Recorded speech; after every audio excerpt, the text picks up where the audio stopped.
because they're different, they feel that that's a bad thing, when in matter of fact, them being different is actually a good thing. Crabs in a bucket. Yeah, it means that they're going in the right direction, that they're removing themselves from the people that don't serve them, that they're conscious enough to be like, okay, this isn't what aligns with me. I'm not going to be another sheep. I'm not just going to be another average Joe. I'm going to do something with my life, and I don't care what people think about me. And it comes to a period where you need to stop caring what other people think. You need to actually think, where is my natural curiosity? What do I want from life? And just go, and then see who follows and who you surround yourself with. I'm Brian. And I'm Liam. This is the playbook. I hope you enjoyed the episode. Brian. Liam, how are you? Same question every week, Brian. You think you change it up a bit? Liam, how are you? I'm good, Brian. How are you? I'm good. I'm good. Yeah, I'm good. Good. Saturday morning, recording this one on, so feeling fresh today. Feeling fresh, nice and fresh. Yeah. I enjoy my weekends here. It's actually nice getting up when it's bright, enjoying the morning, getting fresh, getting down, doing a gym session. Feels like a productive weekend. Yeah. So, what is the topic of discussion this week? We've decided that a topic of discussion this week is going to be around the importance of finding your tribe here in Dubai, the importance of having someone or people in general to like walk this path with, to do the journey with. Yes, I think that's going to be really the essence of it. Just basically how important it is to have companionship over here, and how it does make the struggle, I suppose, or the grind that bit easier. This is off the back of our conversation with Adil last week, founder of Brotherhood DXB, really pushing towards that movement and understanding that there is a need here in Dubai for that. Like, powerful conversation with him. What were your big takeaways? Absolutely. What a guy. Such an interesting chat. Yeah, big takeaways from it. Obviously, I was just sitting back, listening, taking it all in. Obviously, you've got a bit more exposure to Adil and what he does. So I was kind of just taking the back foot, listening to everything he had to say. But yeah, some really interesting points.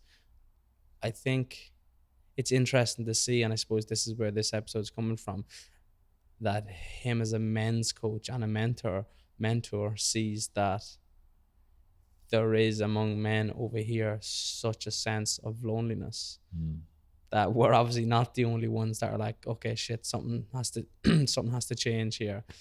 There is obviously so many men here in this city, and I'm sure women too, that are going through walking this path alone, and they feel that they don't have anyone with them. So I suppose Adil just saying that kind of just reconfirmed too that you're not alone. But that was one massive drawback from it. I think, not drawback, but takeout. I think when he spoke about being a man, and I suppose what that means to him, and the integrity side of things, and having something to look after, and having a responsibility, I resonated with that. I suppose, as I said last week, that I feel most in my own skin or whatever when I have a responsibility, or I've got something to be responsible for. So I suppose, yeah, there were so many things that he said that resonated with me. And when he asked you that question, like what it means to be a man, like, have you ever thought about that question before? Like, did he put you on the spot? I've never thought about it in enough depth to delve into. I'm like, okay, fuck, what does this actually mean? But I've thought about it enough to kind of I've had the answer I gave him in my head. But yeah, no, it's not something ever.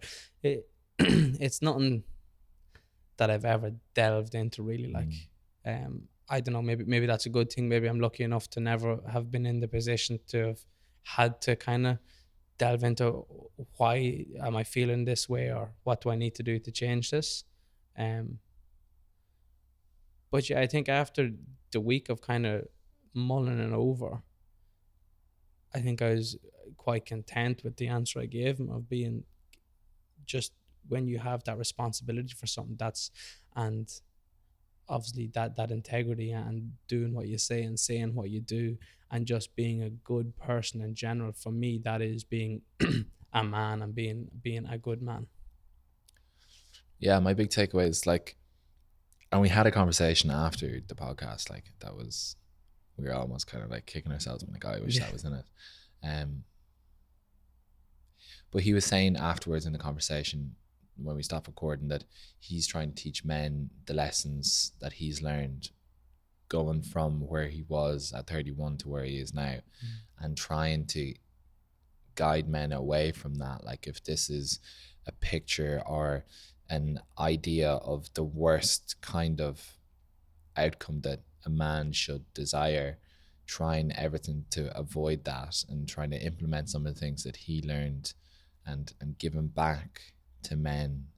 Um, and he said he coaches women as well, but to men of his younger self. Like, he's teaching his younger self these lessons by teaching it to other people, and it's absolutely powerful. And I have so much respect for him and his ability to be vulnerable, his ability to open up and just wear his heart on his sleeve is can only be commended.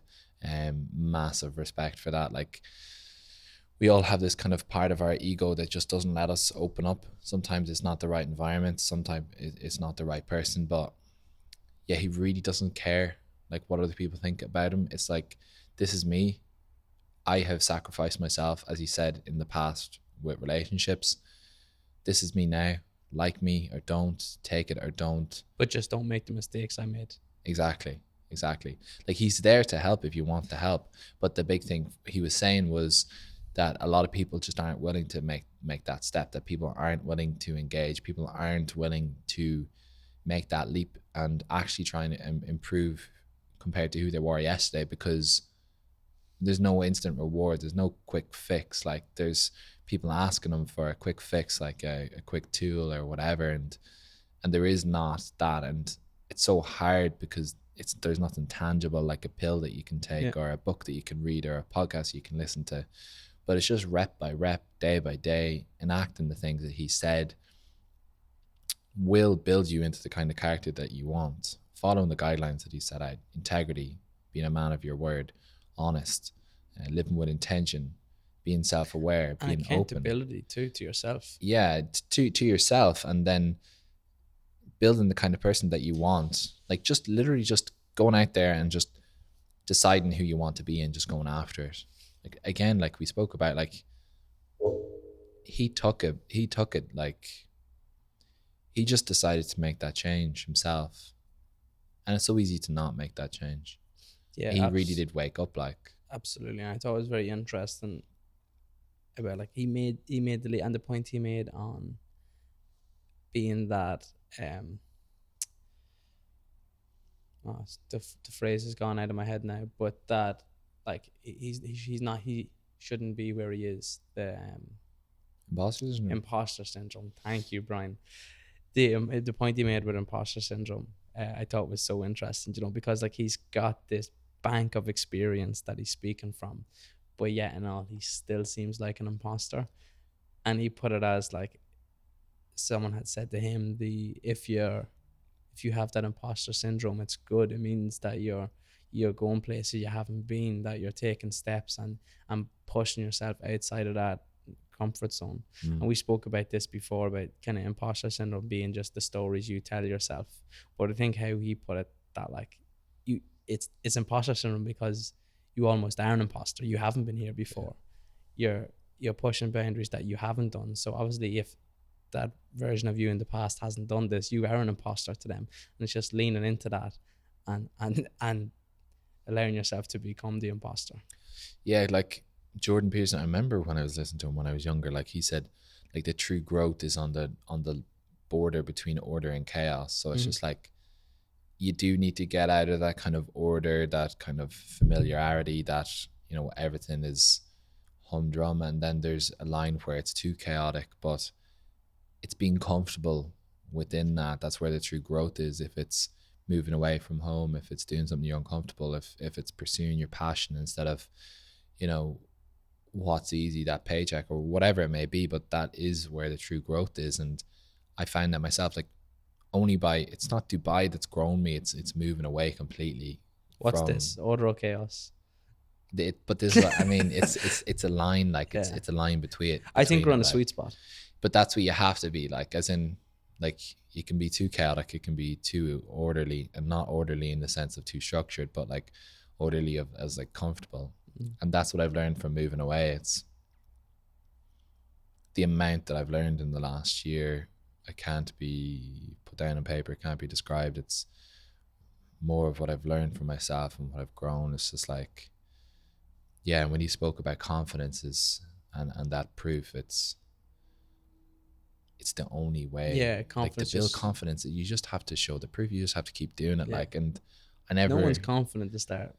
like, it's insane. Like, as in, I never knew like that there was like a hack to become confident. Like, it's like You're either a guys, confident person or you're not. yeah, I think that's the difference between cocky and confident. Like, cocky is delusional, confidence is actually grounded in reality. And built yeah. on built on experience and results. yeah, like, even within a year, like, Dubai used to be this big bad place, like real estate was this big bad place, like even within work, like, and then just the difference of a year, it's just like, oh yeah, like, there's something I can be confident about here. Like, I'm confident in my ability, I'm confident in Yours is confidence, is it? Not cockiness. shut up. No, because mine is grounded in reality. It's Yeah, the big no, difference. absolutely, I 100% agree with you there. Purely based, and I think that is genuinely the difference. As you say, cockiness, it's just all expectations but no results. And then confidence, you have the results to back it up. So, And then the cockiness is not sticking to your word. Like, because I remember meeting someone in real estate, and it was like one of their first few days, and they're like, I don't want to be average. No, I'm not going to be average. I'm going to be phenomenal. And me being my old self and just accepting people at their word, I was like, oh shit, this person has their head screwed on. and where they now are probably phenomenally average. No, they went through 3 or 4 real estate companies, Oh. maybe a fifth, changed roles, and I think they're back in the UK now. Oh, L washed out. Yeah. But that's the difference. It's not me like laughing about like their failure, but like that big learning curve for me was not taking people by their word just because I live by my word Yeah. or whatever. That doesn't mean the rest of society or people do. But that's something I've become so conscious of, is just living by your word. Like, as in, if you do everything you say you're going to do, that builds confidence in itself. Yeah, 100%. And I find it just interesting there's a massive market for Adil and what he speaks about. Like, there's like so many men are directionless. I think there's a huge market there, and the market doesn't even know it yet. Like, being in the market, they don't even know that this is a product that can benefit them yet. Yeah. Do you know what I mean? Like, I would never have considered a men's circle or the men's retreats or anything, ever. Yeah, And speaking to Adil and speaking to you, like, it's like, absolutely, like, this is top notch. Like, why wouldn't I do this? Do you know what I mean? Yeah, like, why wouldn't I? It's like one thing to have one father figure that you can learn things from, but obviously their opinion of the world is going to be biased based on their experience. Why not get a group of, I think it's like 100 or whatever is in the group, and let me just learn from everybody. Yeah. Completely different upbringings, completely different, environment, but they all have the same issues. They have been, and it's just experience. yeah, and you can learn so much from that. It's just like, it's insane, and the only way from learning from that is like shutting up and listening, like you were saying, like the experience he has as one person, and you go to a group of 100, like, or say if there's 15 or 20 there on a particular day that you go, like, just this experience, as you said, just shut up and listen, like. But like, everyone has had those experiences. Everybody you meet on a day-to-day basis, if they're not clients, if they're not your manager, if they're not your boss, but it's not an environment where they can share it. It's not like your boss would be like to you one day, oh, I had an identity crisis when I separated from my ex, when I was 21 and blah, blah, blah. Like, I think, and here's what you should do if it happens to you. Like, like, that's not like, nobody's that randomly vulnerable, or they be, you know, looked This at fella strangely. trauma dumping on me over here. But that's the beauty of it. Like, it's, here's a space for everybody to try and, you know, check in with how they are emotionally, physically, Yeah, everyone's there to socially, listen, whatever. and everyone's there to share. Yeah. So it is. Yeah, It's good. massive one. I think we're Massive still one. going to I take. took so much from it, and I'd sit and listen to them all day. So Yeah. I would literally sit and listen to them all day. But unfortunately, we only had an hour and a half. And as you said, like, kicking ourselves, we switched off the camera here and we're just sitting around having a chat. I was like, oh, why did we turn them off? Like, he say, like, everything that comes out of his mouth, you're like, this is gold. Like, Yeah. let me write this down. So I'd love to have him on again in the future. 100%. Yeah, he said we should have a few drinks Yeah, he's a and few record drinks one. and then record one. Going completely against what we're trying here, Adil. Get loose with it. But yeah, no, absolute gent. So, Liam, this week's topic, we had a little tangent there, but this week's topic is the importance of having a tribe. I think it's importance of having a good group of friends, you know, like the old adage, show me your friends, I'll show you your future kind of thing. Why do you think it's important? And speak to me about some experiences. You always throw it on me to start, don't you? Why do I think it's important? No, it's a, like, as I've said time and time again, it can be such a soulless city here. Everyone's doing their own thing. Everyone's on their own path. Everyone's trying to get money. You know, like, everyone's just trying to be successful or be someone. And everyone seems to be doing it alone. You know, and as we said, the relationships then therefore feel transactional. You're meeting 20, 30 people on a day-to-day basis maybe, and you're not getting one single thing from that relationship or from that communication. So for me, having you and having the lads from the Sunday Social, you're just able to switch off. You're able to talk about things outside work. You're able to speak about things that aren't transactional. You're just able to speak about your week, have a laugh, a complete downtime when you need it. And it's a conversation with people that are going through the same things as you. It might not be the same business. Like, I'm not able to talk to all the lads at the Sunday Social about the struggles of real estate, but I'm able to talk to them about the struggles of X, Y, and Z. You know, because they're from the same place or they grew up in the same kind of household. And the one thing we do all have in common is we're all here. So just the struggle of the city in general, pros and cons. So I think having that, what's the word for it, like, output, you can dump some of your stuff onto them and they can put some of theirs onto you, and you have those more meaningful conversations where you can switch off, have a laugh.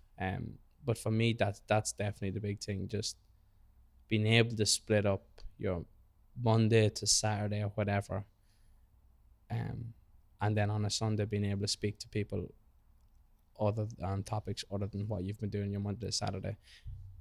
I definitely think that's one side of it. Then kind of the other side of it too is, like, having you here during the week, is that you're not going 6 days without seeing someone, without having a meaningful conversation. Like, we talk a lot of shite, a lot during the day, but there's percentages of that are good conversations, that we're saying what we need to say or getting something off our chest or getting a weight off our shoulders. So I think having someone here to do that, you're not keeping all that pent up, you're not keeping it bottled up, and you have a release for it. Do you think it's important, like, who you surround yourself with? Like you're talking a lot about surrounding yourself with people is good, you know, to break up, you know, not this whole lonely journey. What about who you should choose to be in your circle? Whoever'll have me. No, yeah, absolutely. I think people that will, I think it's one thing I've kind of definitely over the last year and a half, I've realized people that who will actually be supportive of you. And we were speaking about this yesterday, I think, Last driving night. home from work last night, yeah, about you've this friend group or whatever, um, how many of them will actually reach out to you and be like, oh, how you doing? Or do you want to call? Or X, Y, and Z. Do you know what I mean? It's a lot smaller than the full group, that's for sure. And I think over the last year and a half, I've realized myself, it's like, oh, well, if they're not going to put kind of effort into me, then why would it be reciprocated? So those are the people. Why would you surround yourself with those people? You know that there's nothing positive coming from those relationships. Like it might have been, oh, they're great crack, and when you're on a night out, they're a good laugh, or they're grand to chill with, or whatever. But when you're over here, that's no good to you. You know, I think you need to be surrounding yourself with those people that do benefit you and that do spike your energy rather than take away from it. Um, so yeah, I've just personally been trying to surround myself with people that make you feel good, like people that you like to be around, that you can go and sit with them for an hour or 2 hours, and afterwards you're like, oh fuck, I need to go and lie on the couch, like I need to chill out after that. You know, people that energize you. For me anyway, that's Have you had friend groups or friends where you knew that they were like detrimental to be friends with, like where you're like, I these are the kind of people who I don't want to be friends with, not as much like I don't want to be friends with them, but some where it people, wouldn't serve you though, like where it wouldn't. yeah, 100%, 100%. Like, yeah, that if you're in a case of, if I was up shit's creek, as you say, I know there wouldn't be a sign of this person. Do you know what I mean? And they could be in Yeah. the same group as you, um, and they could be all buddy buddy and all the rest. But when shit hits the fan, there'd be nowhere to see. Like the type of person you trust them as far as you throw them. Um, I think everyone has that. That'll be in every friend group, in every town, every city, everywhere. I think it's just about realizing that and maturing. Maturing is realizing who are your solid 2 to 3 lads, if you're lucky, or 4 maybe, that you know would be your ride or dies. You know what I mean? That would. So how do you know if a friend or you're in the wrong group or wrong friends, like in your experience? I think, um, from their actions, if they're doing shit that you're like, oh, Yeah. that don't align with your morals, or they're doing something you're like, what are you doing that for? Even something as small as like just hobbies wise, like just like that doesn't interest me, or I don't agree with that. Like, and over time, if you're not agreeing with a lot of the shit they're doing, then maybe you need to look elsewhere for people to spend your time with, you know, because obviously if you're spending time with people that are doing things you don't agree with, 2 things are going to happen. You're either going to be unhappy, or you're going to be drawn to the way they're doing things, which is being untrue to yourself.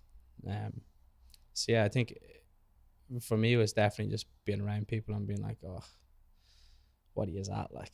Do you know what I mean? It's like this isn't who I want to be seen as, or this isn't what I want to be associated with. And like when they're displaying that behavior, like or whatever that doesn't align with your morals, have you done some of the stuff with them, like, you know, like this isn't me, like? Fucking therapy session. Jeez, what are you trying to get out of me here? Is there something you're poking at? No, I think this is like concrete examples. No, if they're doing something, yeah, 100%, 100%. You get, yeah, it doesn't have to be bad, like, or menacing. Do you know what I No, mean? But just yeah, you learn behavior. Do you know? So if you see people doing things over and over again, yeah, you end up doing them. Whether it's going out fucking Thursday, Friday, Saturday. Do you know what I mean? When you're like, oh, I could be doing so many better things with my time. Stuff as simple as that. Of course, you're gonna pick up on those habits and stuff too.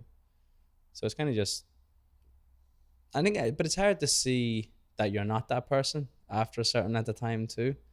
I think you become, you think you've become I'm the type of guy that does this, and I think the only way of getting out of that is removing yourself from the situation. to be fair, I've been lucky slash unlucky enough to be. I've been flying solo for fucking 2 years now. No, I do have friends, I swear. But just living abroad, like, um, obviously when I was in the UK, like I was there by myself. All the lads were at home, so I got that time to kind of feel who I was and what I wanted to be doing. Um, but I definitely know for a fact that there's lads and groups of friends like. Uh, let me bring it back a step. Like when I was speaking to you yesterday about you bump into lads and they mightn't be your group. Because they're different, they feel that that's a bad thing. When, in matter of fact, them being different is actually a good thing. Crabs in a bucket. Yeah, it means that they're going in the right direction, that they're removing themselves from the people that don't serve them, that they're conscious enough to be like, okay, this isn't what aligns with me. I'm not going to be another sheep. I'm not just going to be another average Joe. I'm going to do something with my life, and I don't care what people think about me. And it comes to a period where you need to stop caring what other people think. You need to actually think, where is my natural curiosity? What do I want from life? And just go and then see who follows and who you surround yourself with. Surround yourself with good people. Like, what is good people? Don't surround yourself with bad people. Like, what are bad people? Do you know what I mean? Like, you have to identify those people in your life, like people who will serve you and people that won't. Sounds quite selfish. It's not really. People that align with your morals, your values, and will move in the same place as you are going forward. There is periods of loneliness where you become so much more different than your old friends and not similar enough to your new friends that you're caught in that middle period. A guy was speaking to me through the Kaizen thing, and he was 18 doing his leaving cert back in Ireland, and he was saying that the lads in his year would take the piss out of him and they'd make fun of him for bringing in overnight oats, or making a cooked lunch, or doing all this selfish Who'd do that? Like, doing all that self-improvement. And it broke my heart, to be honest, man. And it really pisses me off. Like, it gets under my skin so much. It doesn't get under my skin. Yeah, it's tough to see because they're going, like, they're trying to improve themselves, and they're obviously around a bad group of friends, and because they're different, they feel that that's a bad thing, when in matter of fact, them being different is actually a good thing. crabs in a bucket. Yeah, it means that they're going in the right direction, that they're removing themselves from the people that don't serve them, that they're conscious enough to be like, okay, this isn't what aligns with me. I'm not going to be another sheep. I'm not just going to be another average Joe. I'm going to do something with my life, and I don't care what people think about me. And it comes to a period where you need to stop caring what other people think. You need to actually think, where is my natural curiosity? What do I want from life? And just go and then see who follows and who you surround yourself with. Yeah, who follows? I think that's a great point. Like if someone's willing to follow you, it's because one, they obviously they enjoy being around you, and they're willing to take that leap with you, or two, they've got the same interest and they want to go to the same place. So naturally, you people should be on the same path, or have a lot in common, one or the other. Yeah, and when you're moving away from that, like it does take a lot of consciousness. It takes a lot of, like, living with intention. It takes a lot of you removing yourself from the situation. I am such an adaptable person, as we spoke about 2 weeks ago, which serves me in business. It doesn't serve me in my personal life. When I was surrounding myself with the wrong kind of people, my definition of wrong, it doesn't have to be society's, my definition of wrong, of what didn't align with my values, my morals, my beliefs, I didn't know it. I just knew I didn't like doing it, but I just did it anyways. If I surround myself with certain kind of people, I enact what they do. So when I was living with some people who, I spoke about this before, and somebody thought it was about them. It's not about you. If you're listening, this is a complete hypothetical situation. I fucking hate this. So when I lived with some people who didn't serve what I was doing, like constantly drinking, just living for the weekend, weren't looking after themselves, like health, physical, whatever, I slowly started being more like them because this internal people pleaser was like, oh, these people will probably like me more, all unconscious, and then I just don't become the person who I am. Um, when I'm around the right kind of people, for example, Paddy and Mark. You're talking about me in Chicago, right? Me in Chicago, I was the bad influence. But when I was around Paddy and Mark in leaving cert of, or not leaving cert, fourth year of university, I just started doing what they were doing. I realized this is what I really enjoy. We were listening to podcasts, reading, doing our morning routines, doing our meditation, chatting about similar things, enjoying ourselves at the weekend if we wanted to, go out, whatever. We all went to the gym at the same time, eating at the same time. Um, but I look back at that time, like with them, as yeah, one of the big turning points. Like I look back with such fond memories. Like I knew that I was aligning with what I wanted to do and what I wanted to speak about. They were the kind of friends that I wanted to surround myself with. And in that period, I made some massive choices. Like I ended a relationship that I was in for like 4.5 years, and I needed that. I needed to find out who I was. You know, I don't think I was aligning with who I was. I don't think I was aligning with the kind of person that I intrinsically thought I was. I wasn't aligning with my values and like my morals or whatever. Um, but yeah, only through surrounding yourself with the right kind of people do you make some of those fundamental shifts, those massive changes in your life. And you know, like anybody listen to this, you know who the best friends, the good friends are. You know who the people you probably shouldn't be hanging around with, and how much that will drastically determine your life. Like show me your friends. Like as I said, show me your friends, I'll show you your future. If you surround yourself with the people who you point to as, okay, these people are going to be successful in life, like those friends, you point to them, you're like, this person has their head switched on, this person is actually awake, this person is living with intention, this person I can see being successful in life. So you roped them into your Ponzi scheme. Get down off your ego trip. That's not why I roped you here. But you choose to surround yourself with those kind of people because, I mean, if they're going to a place that you define as successful, why not go there with them? Like, it doesn't have to be the same thing. It can be something completely different. It's the same mindset, though. It's the same mindset, that growth mindset, that improvement, development. Um, some people are into that and some people aren't. A lot of people don't align with us. They probably have completely different interests, and that's fine. But why associate yourselves with those people? And I genuinely think like anybody who has been listening to this podcast is into the similar things. People who listen to Dubai Real Estate Playbook, they're into that developing the self outside of work, and those are the people that you need to surround yourself with. That's why I call anybody who is listening to reach out, like, and we can go on this journey together, because it doesn't have to be the lone wolf. It doesn't have to be the sole person mentality like I thought it had to be for a while. So when I was speaking about that guy who is in leaving cert at 18 and drifting away from his old friends and going towards some new friends, that period in the middle, it doesn't have to be as long as you think it may be. It doesn't have to be 6-12 months. It doesn't have to be 2 years. It doesn't, like that lonely period. Some people say it should be a few years. It really shouldn't be. Like there's enough people out there for you to surround yourself with like-minded people, you and can completely just submerge yourself into the person you want to be. And I know that's obviously harder to do at home, like, because you can't just be like, well, lads, I'm in your friend group now.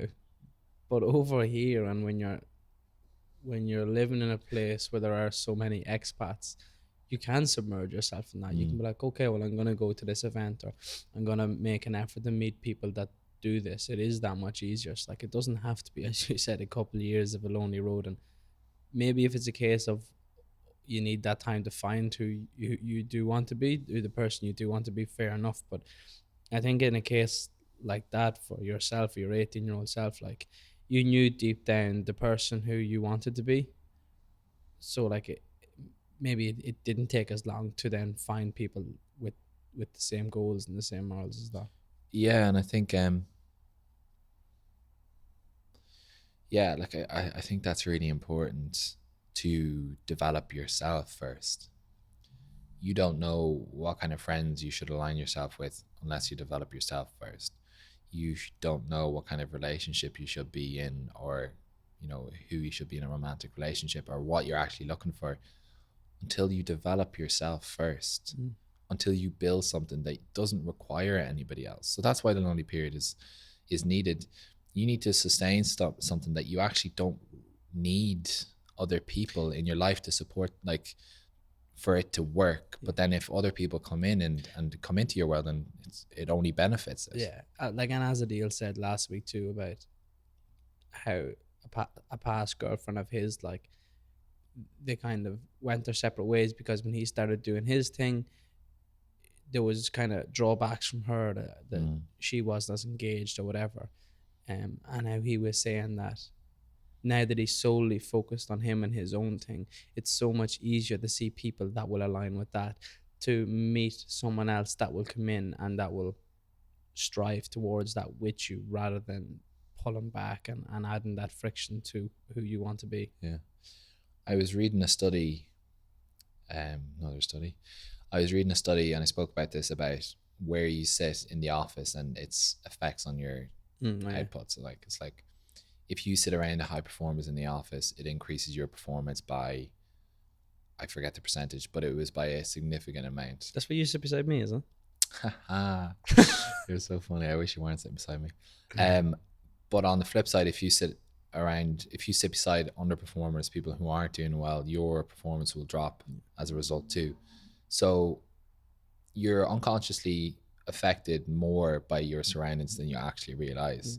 So you could be around a group of friends that you think are good, but you don't know the limits that they place around you because you haven't charted onto that water yet. Other limits you're placing around yourself, like, because you could sit beside those low performers and be like, oh, I'm working 100% harder than everyone else.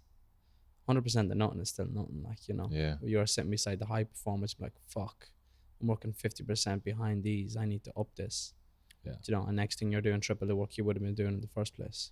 Like our corner in the office, like if anybody sits over there, it's just like, sit down and shut up, like you have to work harder, like, to save face, like to not look like the black sheep of the group, like. Yeah, because people are always competitive, so if somebody sits over there and they're doing the same amount of work as they could have been on the other side of the office, they quickly realize, oh shit, this isn't going to cut it. Like, it looks like I'm just slacking the whole time. I need to up my tempo quickly. I think that definitely has happened too with the people that have moved over our side of the office. Like, even just looking at the call stats at the end of every day, like, those calls have gone way up of the people that have moved to our side of the office. Us calling ourselves the top performers. Ego. Brian, ego, how are you? Over the ego. phone. But yeah, like, I think inside and outside work, like, that's why I go to the men's circle. What in Dubai, how do you surround yourself with the right people? How do you find the right people and surround yourself with them? You're over here by yourself. What's the first thing you're doing? Someone listen to this, like, okay, I need to start surrounding myself with, I don't want to say like-minded. We had a conversation about the word like-minded, but surround yourself with people with the same goals and the same work ethic and the same morals. Where do you find those people? It is hard. Like, there's no kind of easy solution. Like, I'm just gonna my example. First, if you're in a bad situation, remove yourself from it. I had to live alone for a while because I like my own space. So I moved away by myself, developed myself a bit further, and then I just went on meetup.com. It's like an app online, and I was just looking up, like, it's not a dating app, by the way. It does sound like a dating app. It does, yeah, meetup.com. And yeah, that's when I just started just going through that, trying to find things. But it was always like business, networking, real estate, networking. Where is the friends blah, section? Blah, blah, blah. Like, oh my God, I need something to switch off. Like, so then I stumbled across the men's circle. Did you have any idea what that was at that stage? No, it was just called Brotherhood DXB. I was just like, is this like Andrew Tate, War Room, Yeah. bullshit, whatever, Did like you go into that with? cult. Yeah, if that was me, there would have been two options I saw.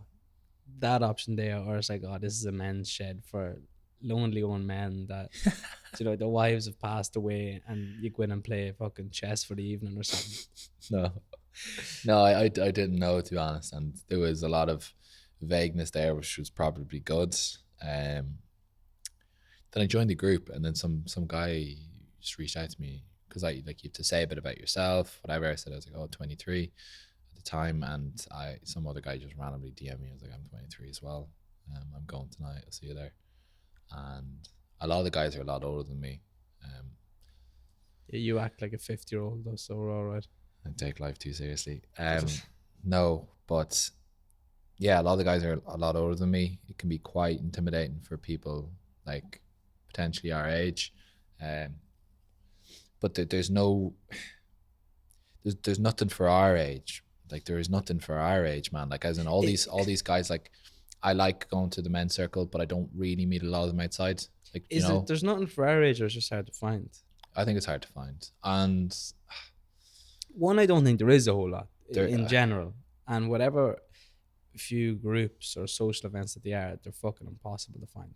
yeah, Because Dubai and Instagram in Dubai is pumped full of stimulants of what people want to see. Like, attention economy. yeah, exactly. Do you know what I mean? So just set up an Instagram just for people that live in Dubai.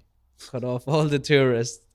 No, but genuinely, it's so hard to find things, just normal shit to do. Like, it's like, what can I do? I don't want to go to a brunch. Don't want to go on a desert safari. Like, Yeah, where's the people that I can go and meet for a coffee or little things like, give me a fucking five-a-side. Do you know anything? It could be like there is five sites out there, man. Like and like I've seen. But you need I've to seen know a the people community. to set them up, though, no? I know. I seen a community over the weekend, and it's on about like it's just like a sports community or whatever. So like, yeah, like if you have a passion, if there is something that you like doing, let's say you like playing sport, you like doing fucking water painting, like there probably will be a group out there for you. Yeah. It could be your best like point of contact to do that, but Yeah, but you need that interest first, basically. Like, you need to have that touch point. but even if you don't, like I don't, nothing really like that I've got like extracurricular activities that I like doing, like there's I don't play any sports. I think it's about hobbies. it's hard to juggle your time too when you do work 6 to 7 days a week, depending. Like, it's hard to commit to a hobby, like, or it's hard to commit to the likes of five-a-side where you might have to let them down every second week. Do you know what I mean? Yeah, and I think a lot of people are on that same kind of thing here. Like we don't have time to be golfing or whatever other hobbies, but yeah, my Golf hobbies club still sat in the corner, paddle racket beside them. absolute waste. But yeah, like paddle's a big thing here. But yeah, it's just about trying. You do have to do a lot of the stuff manually. Even if you don't have interests, I don't really have interests except reading and like listen to podcasts, improve myself, blah blah blah. Sell yourself a bit more, Brian, would you? But like no, like that makes me sound so boring. Like some people, it's not really kind of a nice lifestyle for some people, but for me it's fine. So for me it's like the men's circle. For me it's like us on Sunday social. But I think that it's unfair to say you don't have any interests. Your interests, from my point of view, are those conversations, speaking to people. Like, we're just literally talking before this podcast, like, fuck, I love recording a podcast. Like, I love getting into deep conversation. And maybe that's why it's hard for us to find something that we're interested in, because not everybody likes to have those deeper conversations that go beneath the surface. But I think your interests are learning, like, whether it's learning from someone you're speaking to, learning from a book, learning from anything. Go become a librarian or something. You can't speak in libraries. But yeah, look, like I think everybody knows that you have to surround yourself with the right kind of people. First, developing yourself. Second, defining what are good and bad people to you. Like, what do people feel? What do people make you feel after you meet with them? Yeah. Like the whole treadmill and so forth. And what are you feeling before you meet them too? Yeah, like, do you actually want to do it? But it's like, the idea of sofa friends and treadmill friends, like as in after you've been with some people, do you want to like just run on a treadmill? Do you want to like take on the world? Then other people, do you just want to like just recharge your social batteries because you're absolutely fucking drained? Um, yeah, look around in your life and think, who are the people who serve me? Who are the people who don't?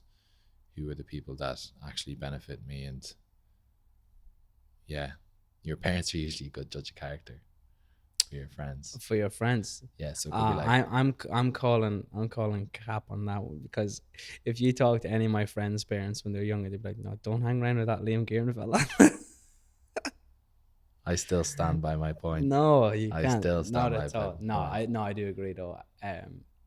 Definitely Exhibit A. exhibit. Hence why I've over here one person that's been forced to live with me. No, I completely agree. Yeah, even growing up in school, I think it's gas looking back that like you didn't actually have a choice in what friends you had rent your house when you were in like primary school. Like your mother made the phone call, like, does so and so want to come over? Like, oh, we'll have Paddy over, will we? Yeah, we'll have Paddy over. Yeah, we will. You know, and that way, like, you don't get a say in the matter.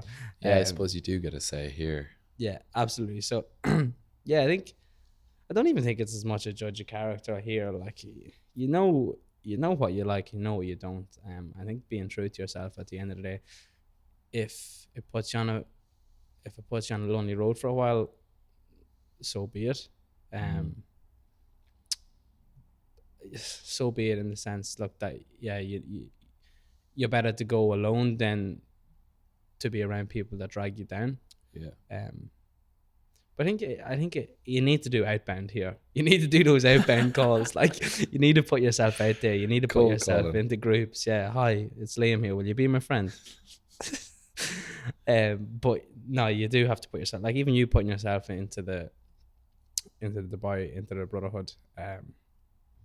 Yeah, I think putting yourself out there over here is the only way, because you will find people doing the same. Whereas if you sit back and think something's going to flourish here naturally, it's unlikely. Yeah, unfortunately, it's just not the case. It's not the case. No, it's too big of a city, and there is a lot of shit going on. So bumping into someone naturally that you happen to be like, oh my days, like, I get on with this lad or whatever. Yeah, slim chances. Yeah, because a lot of that would be like through Mutual university friends, or mutual friends or whatever. But if you're alone here, and yeah, those little lonely chapters are necessary, because you do need to focus on yourself. But The Lonely Boys should have been called the fucking Lonely Boys podcast. the Lonely Boys podcast. Peter Pan and Tinkerbell. That's the Lost Boys. That's the Lost Boys. That's the one. That's what I was thinking Neverland. of. Yeah, Jordan Peterson dissected that whole movie actually. Did he? Yeah, it's quite interesting. I think that's the guts of it, man. I think we need to ask each other a deep, thought-provoking question. Oh, I forgot mine. No, I didn't. Thank God. Okay, you can go first actually, because He doesn't have one for once. I don't have one. You didn't Just have your before- list of 92 thought-provoking questions. Just before this podcast started, Liam was like, "Oh, I've got a question for you," because I saw you writing this morning. I was like, "What is he preparing I was planning for?" on completely outing you in this podcast. Do it. No. So my question this week, I saw this during the week actually, and it piqued my perked the ears, and I was like, oh, Piqued your curiosity. yeah, and I was like, this could be a good one for a man that's always talking about his 1% better, getting that extra 1%, and all these 1%ers add up. What did you do yesterday that made you 1% better today? Shit. This is behind the facade. Huh?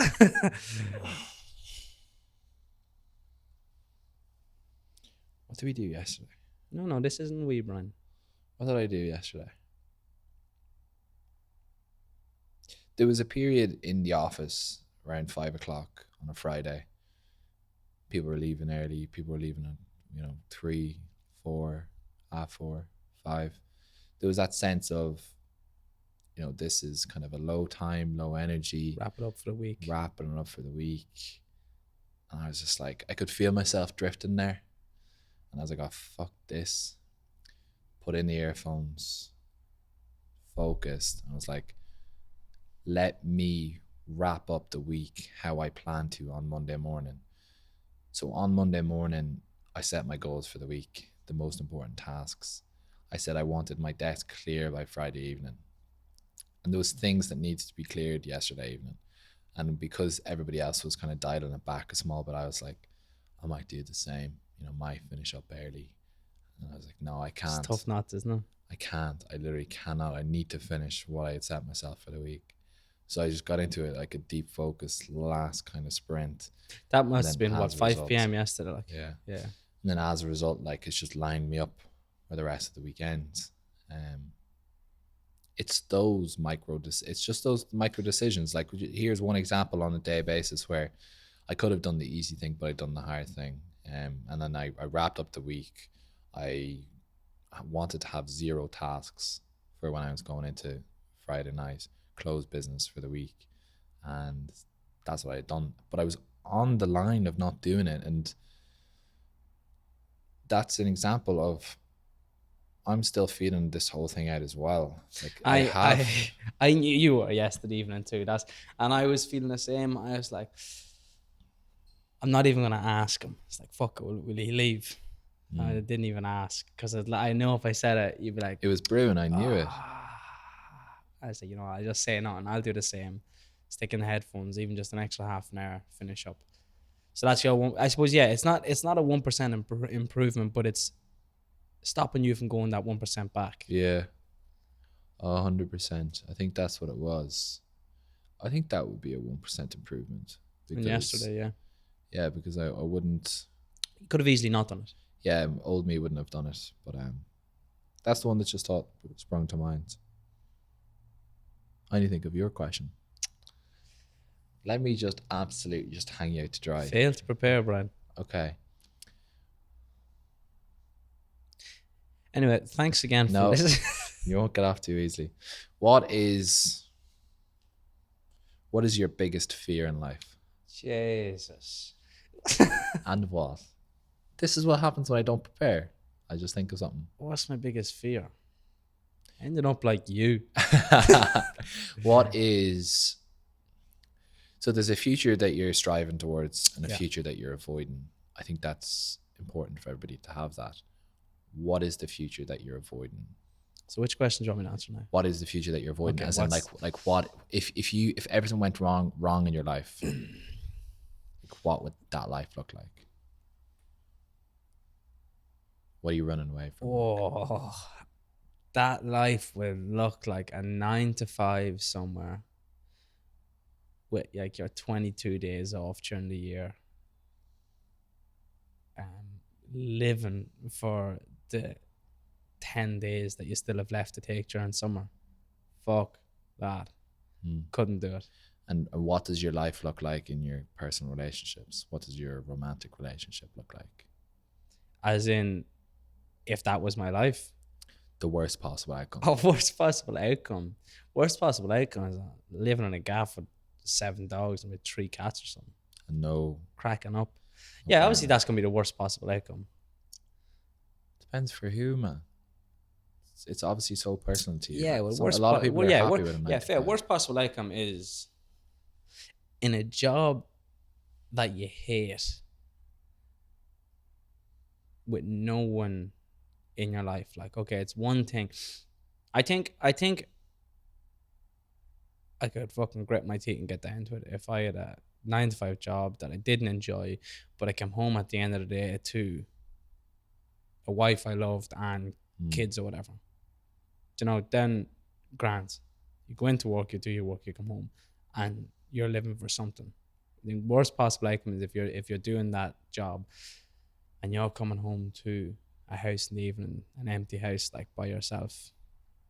That for me would be worst possible outcome. Yeah. Like, what do you like from my point of view? Like, the fuck am I living for? I agree. Like it's important to map that out. Like as in, yeah, the future that I'm avoiding is like living in working in a job that I hate for a boss that I despise, but I don't have the balls to move job. I don't have the balls to stand up to my boss. Going home to a wife that resents me and kids that don't even respect me because I don't even look like a resemblance of a man or a father or a husband. I'm Oh, completely overweight, driven by my desires and my impulses, on a route straight to die, and I don't Jesus and I Christ. don't like and I don't even have enough to cover the expenses each month. And it's just me ticking the boxes, clocking in, clocking out, On a just conveyor belt. asleep at the wheel for the rest of my life until God or whoever is kind enough just to take me out of my It will be misery. me. Just to I will be take kind enough to just to take you take out of me your out. Yeah. misery. If my life looks like that, Liam, please put a stop to it. Jesus, Brian, it's a Saturday morning. But it's people talk about things to No one even asked you that question, man. but I was thinking about it when you were saying it. But I'm sick of people being like, you know, what are you looking for in life? Like, what are your goals? It's just like that. Me running away from that is so much more powerful than a fucking me wanting a Bugatti Veyron or a villa on the Franz on Palm Jumeirah. Look Like, at you knowing your fast cars. But um, 100%, I agree. but Like, that moves you forward. Like if I think of those things when I'm thinking about not putting in that extra shift, when I'm thinking about not working that bit harder, that's gonna drive me more than a fucking picture of a what are you Porsche gonna or run whatever. faster to on the treadmill? The carrot on a stick or a crocodile at your heels? Like, Yeah, it's like the carrot or the stick. Like, and as David Goggins spoke about, like it was a stick. It was all stick, just smacking him from behind that drove him to where he wanted to be, yeah, rather than the carrot that was dangling in front of him of where like the goal or whatever. 100%. Well, anyway, thanks for sharing. You're welcome, Liam. Thank you for sharing. No, it's genuine. No, I agree with you 100%. That's my definition of death fear. Like, So why didn't you say it? Well, I think I'd rather go home to the kids that don't respect me than go home alone. I don't know, man. At least there's something to poke a bit of fun out of I in the don't know. evenings. I don't know. But yeah, same. Same. Same, to be fair. But yeah, I'll think about next week's question a bit more. Absolutely. And look, I suppose for anyone that is feeling that they need a group or they need a tribe to have a conversation with or to meet up with and just chill out, like we have the Sunday socials at Kite Beach on Sunday morning. So please, anyone that wants to laugh, Brian's a funny guy sometimes, come down.